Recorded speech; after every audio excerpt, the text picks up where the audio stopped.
Hello and welcome to Boomer Banter, where we have real talk about aging well. My name is Wendy Green and I am your host. And with over 15 years of experience with aging well and plenty more to come, I'm here to tackle all the uncomfortable, unexpected, and hopefully life affirming questions you've been pondering to help make the journey a little less rocky and a lot more fun. So if you want to age well, you are in the right place. I just want to catch you up a little bit because boy, does life happen when you least expect it. Like I said, the uncomfortable, the unexpected. So a week ago, Friday, the weekend started like normal.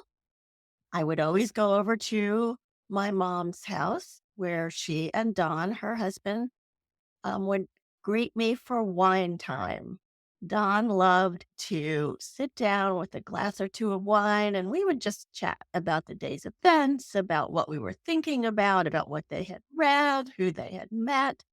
And they looked forward to this time, and I looked forward to this time.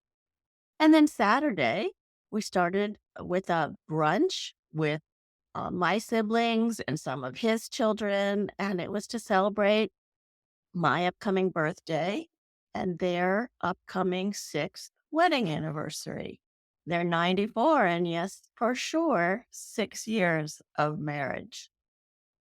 And Sunday, they got up early, like they always did, and they made chicken soup. Don loved to make soup, and mom would be his sous chef and chop up the vegetables.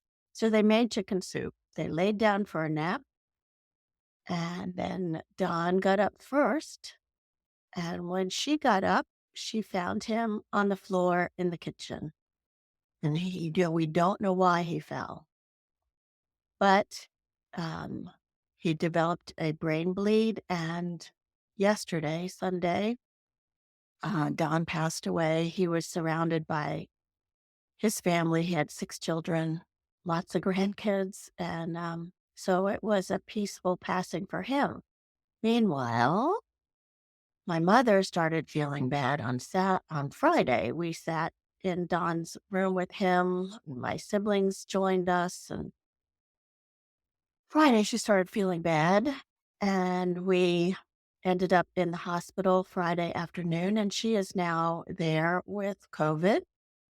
And I have found out in the last day or so, both my brother and my sister also have COVID.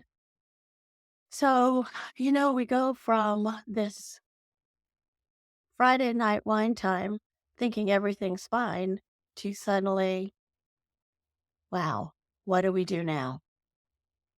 And this plays in very well on, fortunately, unfortunately, I mean, I don't even know, right? Because I'm a little bit discombobulated right now, as you can imagine. But our episode today is about navigating this healthcare maze and what comes next. And my guest, Nancy Ruffner, is a board certified patient advocate and aging strategist. Nancy earned a bachelor's degree in social work from Western Carolina University and a graduate certificate in counselor education at NC State University.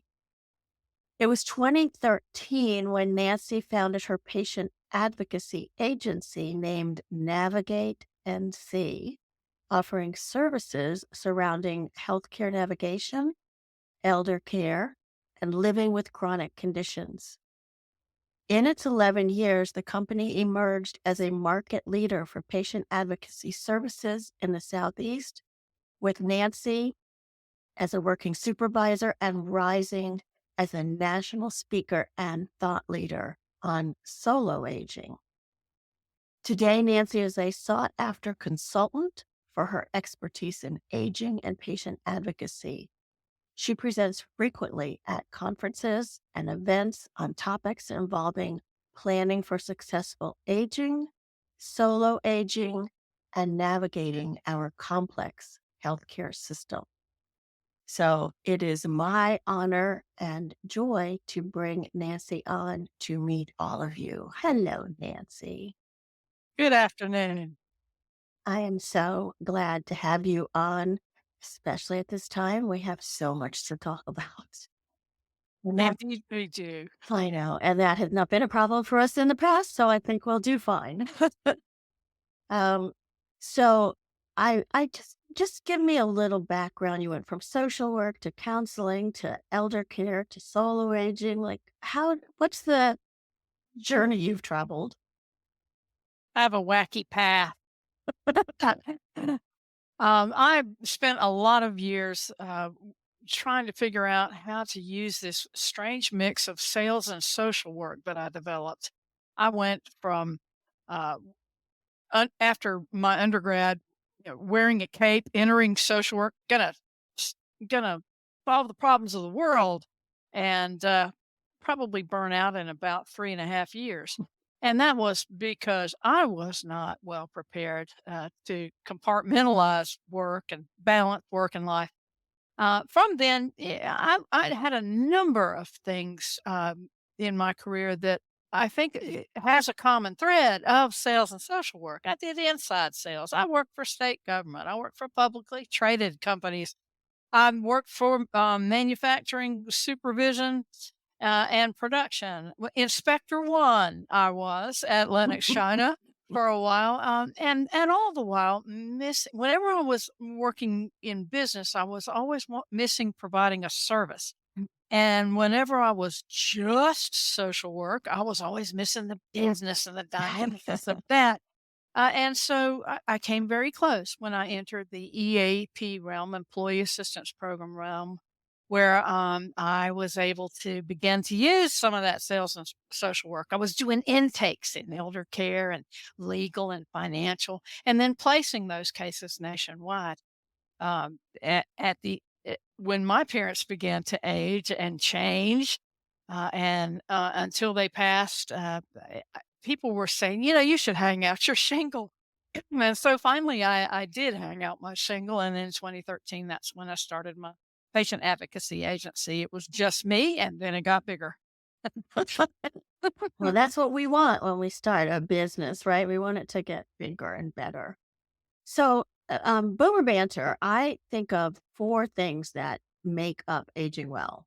Okay. I think about financial literacy. I Mhm. think about health. I think about relationships, and how important social connections are. And then I think about purpose. And Mhm. so I'm curious how patient advocacy might fit into those four buckets or even one of them or any of them. The work that I do as a patient advocate touches all of them, and Yeah. they are, all those are necessary legs to the chair, if you will. I love the fact that you've, um, tailored those categories. With respect to health, wellness, medical, obviously, that's where a lot of patient advocates will start out. We're very medically oriented. But that soon spills over into, gosh, how am I going to pay for care? How am I going to um, eh, finance my aging all the way out? Then you mentioned social support, community is key. I can't say that, put enough focus on that um, eh, for all the benefits of it and to avoid all the the The loneliness. the No. loneliness and isolation that we Mhm. know can easily be part of the picture. The pandemic sure taught us that. It rubbed our noses in it. And then, with purpose, gotta have that reason to get up out of bed in the morning. They Right. gotta be needed. I have needs, but I need one of my needs is to be needed. And Right. I'm somebody who wants to, contribute and to put in long before I take out. There's got to be that reason, and I'm put here for a reason, and so I have. I'm proud to tell you that I found my weird mix of sales and social work because now I have to sell not only the very um, little known industry of patient advocacy. We're changing. I Right. have to sell myself, my ability to do for you as a provider, and then I have to sell services. What Yeah. people need to engage our services, and so have all of that. Happy to tell you. Well, it is an interesting and relatively new profession. I told you when I first met you, I had never heard of patient advocacy, and I wouldn't know even how to go about saying I need a patient advocate until I met you. So, I mean, here I was thrown into the middle of all of this trauma this past week, and when would I have looked up enough to say, "Oh gosh, I really need some help?" I think Yeah. it's more now, but well, when do people realize they need help, Nancy? Or maybe they don't. You help them. I don't know. I don't even know what the question is there. Well, you touched on it actually. People generally come to the realization when there is change and fast change. And they either find themselves prepared or somewhat oriented, or they find themselves fish out of water and rut row. And I don't know what to do because you don't have any points of reference when things start changing. A lot of us haven't have no experience with what is now being thrust upon us. And so the role of the patient advocate, well, you mentioned it's a rather new profession. It only came around in 2009. And we were born out of the need to support folks who are, encountering change. So a lot of times people will ask me, what's the difference between there's a hospital patient advocate and then you? And so let me just say that there are patient advocates that they may be the ones you hear of first, patient advocates in the hospital. And they do good work and they can shine a light on and they can get some stuff done and get you some answers. But, when you're discharged from the hospital, they stay there and you go where? And so patient advocates who work independently are there to journey with. We go from home to hospital to rehab to home to I can't go back to that home, so I got to find a new home. So we're Mhm. going with shining a light on the path, providing the education, because that's how people make good decisions. You make the best decisions with the most information, and we're not to choose for you. We're to give you the information that you need to make the decisions that are best for you. Yeah. So, so you mentioned in one of your pieces that I read that you and your sister felt like you were so prepared when your parents were sick. And, I have felt prepared with my mom, but now we have this blended family thing going on. And I Hmm. don't know what. So let's start with, how did you and your sister feel prepared and realize you weren't? Well, let's see. I had the social work background. I was seated in the EAP, and I was performing the function of elder care intakes and finding solution for people, and same with legal and financial.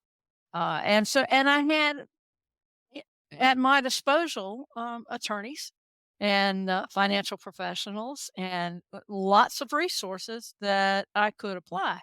And so I felt, oh, look, I've amassed all this at my fingertips. My sister at the time was the program support for the ombudsman. She was the voice that you heard when you called the 800 number and the clearinghouse of information. Yeah. And so you can see where we thought, "Oh, this is going to be okay. When it happens, we got it." Mhm. Yep. Yep. Not at all. And I know that you will join me now in saying it's just different when you're in it. It is different when you're in it. And I think the emotions cloud your Indeed. thinking. Yeah. You're exactly right, and, stuff comes up. Oh, man, that old baggage comes in. The next thing you know, somebody's talking about what I did or didn't do for dad on Father's Day. Um, you know, when I was 48 and I was 60 at the time, and so I'm like, "Oh, that and And the everything and comes the into sibling rivalry too, right? came in. All of it comes in, and you can either pay it attention or not to, or not. Don't. But I would say we work together for the for the as a team for the betterment of our parents. We were certainly able to do that. We did need outside help. I was not. able it was almost like I had to recuse myself from the case. I Mhm. was not yet in my patient advocacy practice, but I needed to, we needed outside intervention for assessment, and then a good friend in the industry took us aside and just gave us gentle advice like, "Stop paying attention to that over there. We don't need to deal with that right now. Bring yourself over here and look at this thing because this is what's coming at you next. Here's what you're gonna need to know." And to help us prioritize, refocus, stop from going off the rails, it was very helpful to have an outside person. And so 2 things there. I resolved that I wanted to be that kind of person that could have that positive impact. And the other is just a basic little, I wanna help people avoid that awful feeling, that awful that anxiety, I don't know what to do, that angst, that oomph, if I can prevent somebody from holding so much of that, that is absolutely my mission. And much needed, because I know just going through this past week, I was tried to sit down several times and make a list. Okay, what are the things I need to find out about? What do I need to ask my mother about? What do I need to ask the continuing care people about? What do I need to ask insurance? What about pensions? What about this? What about that? And it just all got bigger and bigger and bigger. It's like the snowball rolling down the hill. And I was like, oh my gosh, I don't even know where to start. So yeah, It I can need be someone like you. overwhelming. It can be overwhelming, but you know what I'm hearing from you, because I always see the good and we need to stop, celebrate the positive and the wins. I heard somebody that was thinking and making lists. And while that list became long and while that list seemed overwhelming, then you can go through that list again and see, well, what is first? What's at us right here? What can be later? What it can we delegate? How can we split this off? Can brother look into veterans benefits and bring that back to the table, to the committee, if you will? Can somebody else see about mom and or now when mom's coming home, you got another thing to plan. How can that be divided up? And what do we need to know?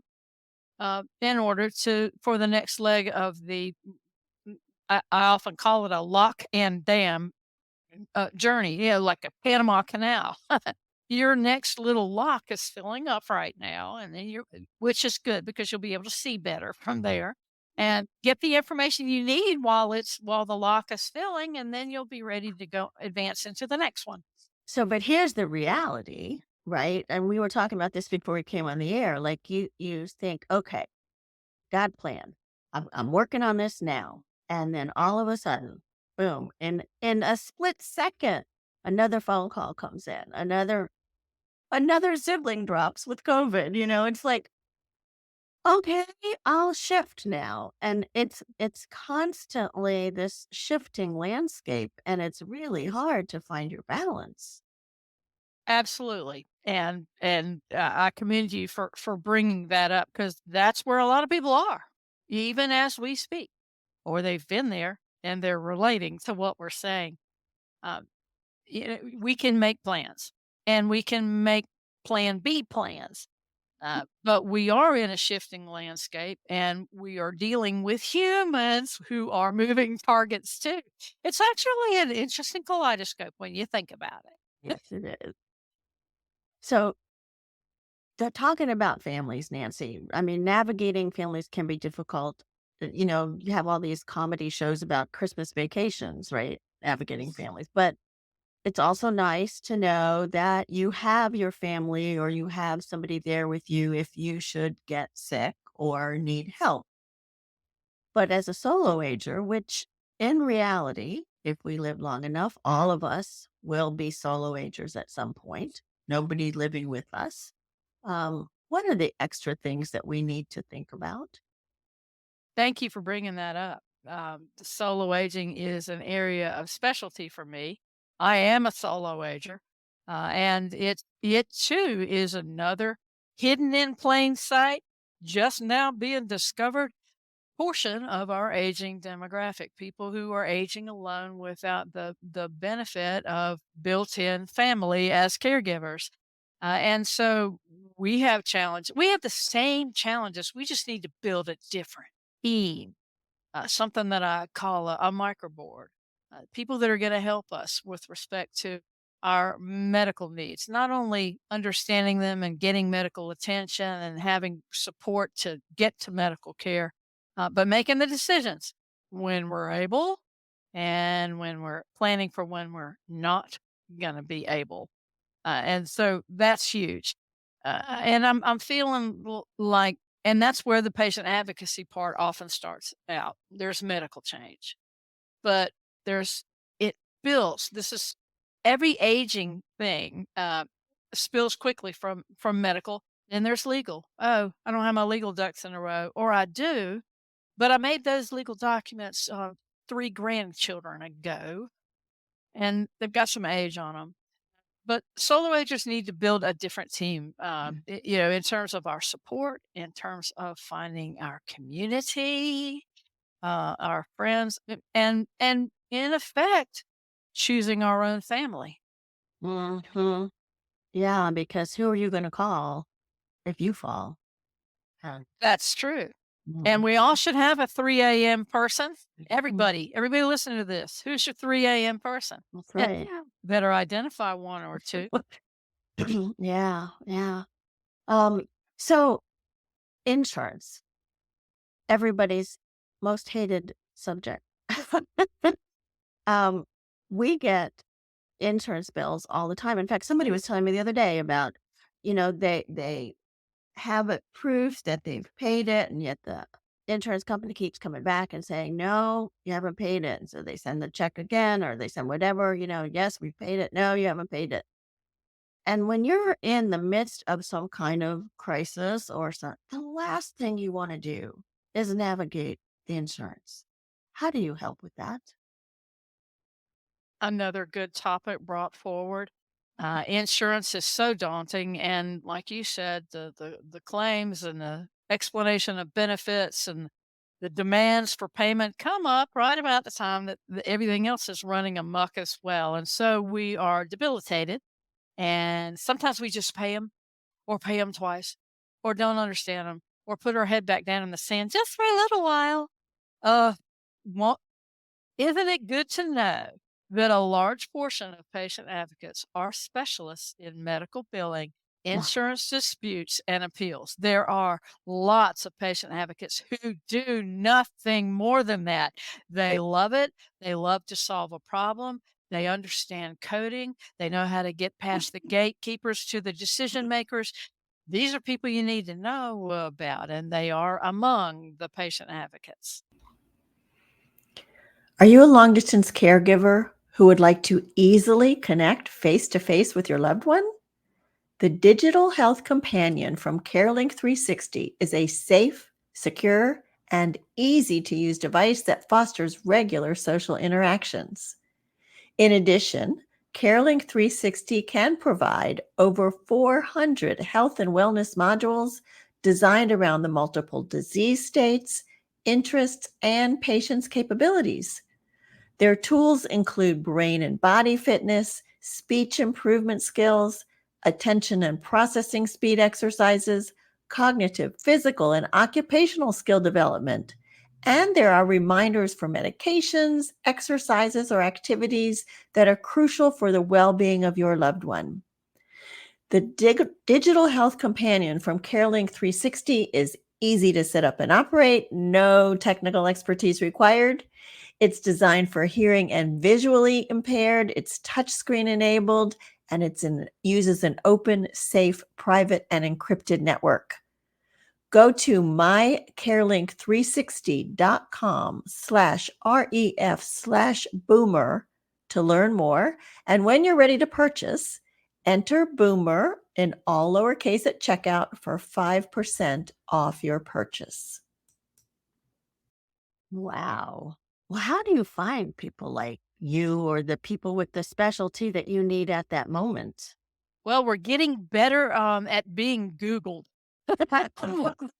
You can often, we've gotten to the point nowadays where you can often Google your state plus patient advocate. Mm, And um, and some of that will come up. We've got some search by zip code directories within our professional organizations. The a good one that I'll give to your listeners right now is Greater National Advocates, and it's gnanow.org. And when you Gee, sign in to gnanow.org, you will be delivered to not only patient advocacy information, but some easy ways to find us. You can search by state or the kind of need you may have. And so that's a good one. There are also other directories within organizations like, and I'll spell it out, NAHC, NAHAC, which stands for National Association of Healthcare Advocacy Consultants.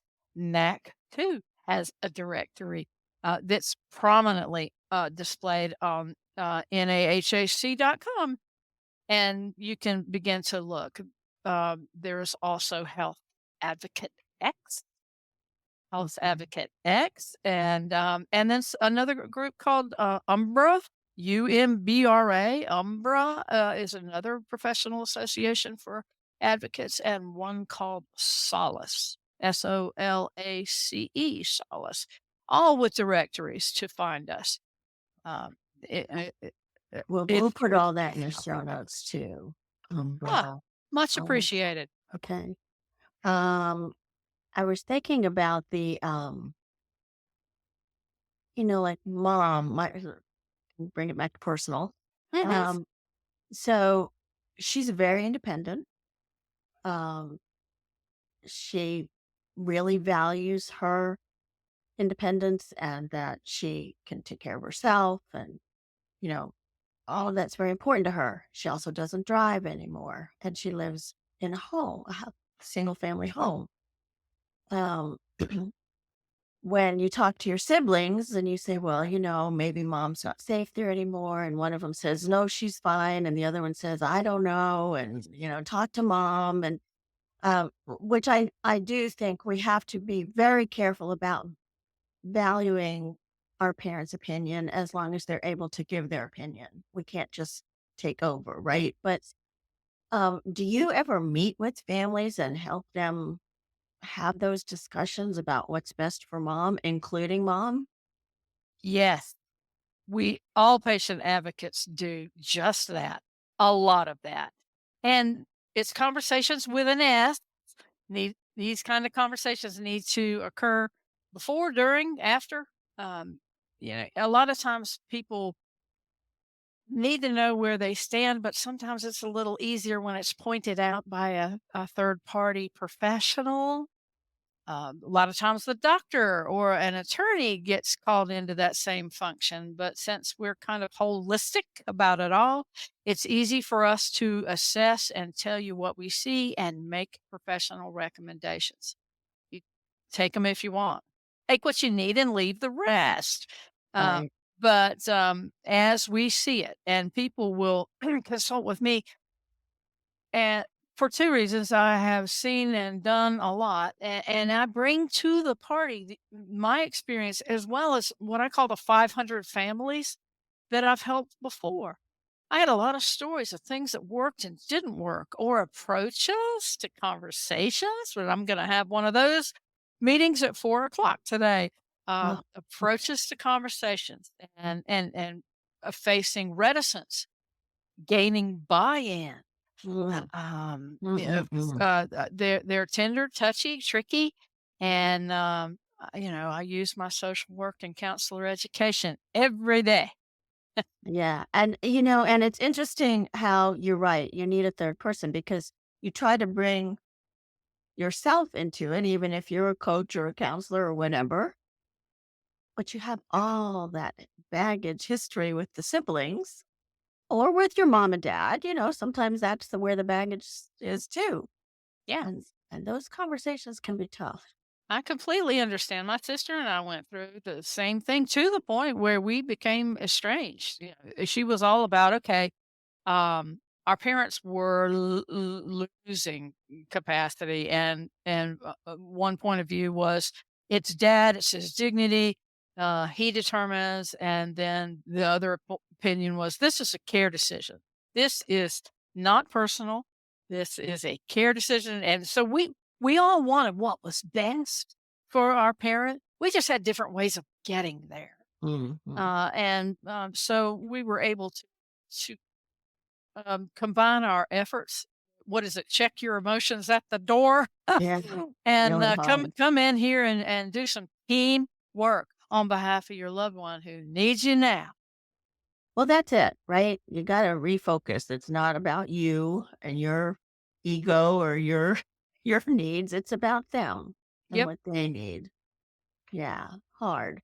So your specialty now is solo aging, right? Yes, it is. I do most of my work, well, everything aging, but a lot with solo agers because I get asked to speak at conferences on solo aging and building your team and um, uh, combining your independence with interdependent, Mm. so you don't become dependent. I do a lot of lecturing on, interdependence and Yeah, yeah. Tell defining me about that. that because you know those of us women that live by ourselves, or we Yes. always were like, "No, I'm strong. I got this," and your family starts to look at you that way too. You know, like That's I. true, they expect you to be that way, so they back off. That's right, and then you're like, "Wait, I need somebody to hug me right now." That could be true, and I, have been on, some webinars and told my stories about, making too many independent situations in my decision to move to a state where I knew no one, and to do it all myself, right down to loading the U-Haul and driving the thing down here. And, um, it looking back, I would have done some things differently. But then also having to have surgery, upon arrival and, to coordinate all of that, which I thought, "I'm a patient advocate, I could do that myself." I still needed help. I needed support. I needed, uh, help and recuperation, and so I learned my life lessons in 2022 and 2023, that, there is such thing as too much dependence, and you need interdependence. You still keep your independence while you're inside interdependence. Doesn't Mhm. go away. Still me, still calling the shots. Just got some help. Yeah, right, and being able to ask for help is so It's huge. important. Yes, Mhm. and in fact, a few of my listeners are talking about what they saw happen with their parents or their in-laws, and they don't want that for themselves and trying to be more prepared. And so, do you recommend, uh, like, having a patient advocate on speed dial? It wouldn't hurt to identify us or one in the maybe in the proximity to where your loved one is or where your concerns are. People all the time are calling me. I need somebody in Iowa. I need somebody in Chicago. How do I? And I'm teaching them how to find them, or I'm helping to assess their needs, and then we'll go find that team. I can and have managed cases when I was with my agency in other states.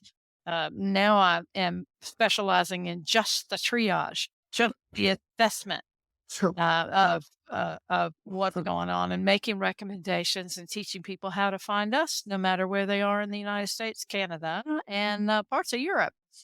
Wow. So, a patient advocate is not just helping you with medical decisions. There's so much more that y'all can do. You talked about insurance. Mhm. Yep, we D- financial, the what I call the caregiving pocketbook. How are we gonna pay for care? Then there's insurance, which we touched on. What's covered, what's not. How do I launch a claim? Lot of myth and mystery around long-term care insurance. So educating on that.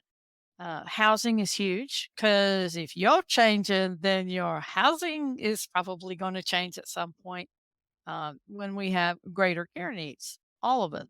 Mm. I'm not in my forever place. I made careful decisions to come to this place that is suits me now, but I will. I had a flight of stairs. Mhm. Yeah, Yeah, not forever. that will not Yeah. last forever, and I need to see it and know it and plan for it.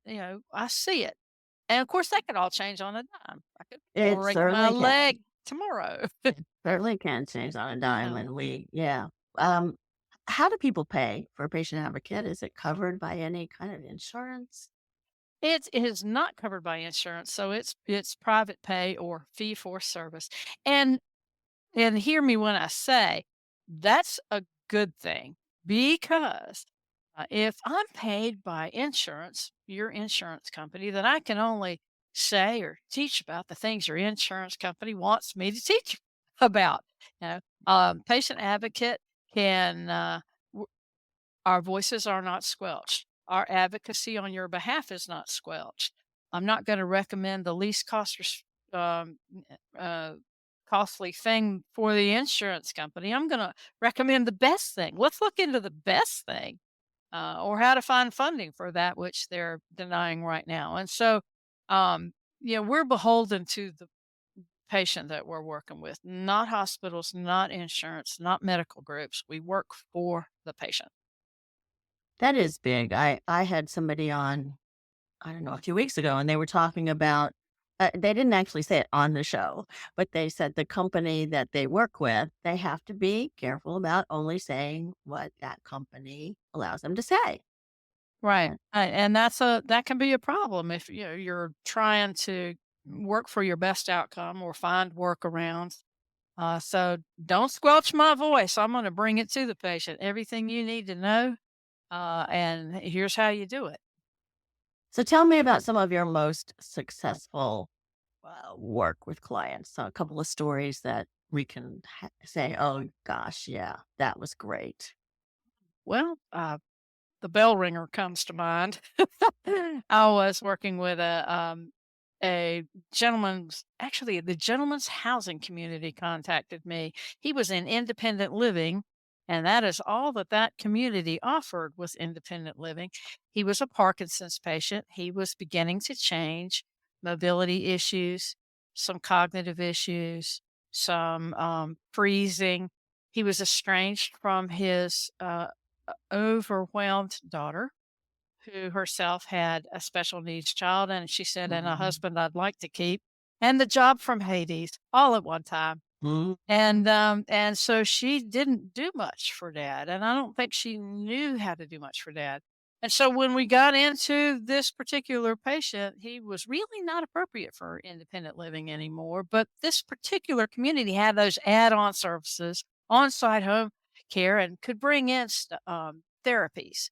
And so we stabilized him and got him um, steady Eddie there in his independent living community and got him further snapped in with neurology, medication, evaluation so that he could be his live his optimal life relative to the Parkinson's. But that he was going to change. At one point, he had the dementia that sometimes comes in with Parkinson's and hallucinations, and he knew it, which Oh, he did. is an interesting thing to deal with.